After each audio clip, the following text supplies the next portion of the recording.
Ko numeroloģijā nozīmē uzzināt savu naudas kodu? Tātad katram piedzimstot ir iedoti savi cipari, un tie nav nejauši cipari. Un pēc šiem cipariem var noteikt 5 dzīves svarīgākās sfēras, un viena no šīm sfērām ir nauda. Šis naudas kods parāda, kas jūs esat pēc būtības, kas ir jūsu slēptie talanti. Tad šis naudas kods atklāja, kādi ir tie bloki, tās programmas, kas bloķē naudas plūsmu, naudas enerģiju. Un šie cipari, kas ir naudas kodā, viņi arī pastāsta, kā var atvērt savu naudas enerģiju, lai tā naudas plūsma aktivizējās.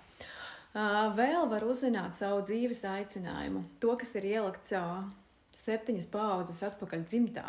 Tas ir domāts, ko jūs labu varat dot pasaulē, lai pasaulē pateicībā jums dot atpakaļ naudas formā. To visu var uzzināt naudas kodā. Tāpēc droši piesakieties, rakstiet, sazinieties un uzziniet. Es esmu ļoti pateicīga jau cilvēkiem, kuri ir izmantojuši šo iespēju. Paldies par jūsu atsauksmēm.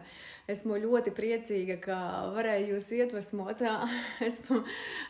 Man prieks par jūsu pārsteigumu. Es pat esmu pārsteigta citreiz, cik viss ļoti sakrīt. Un, tālāk viss ir jūsu rokās, ko jūs ar šo informāciju darat, lai top.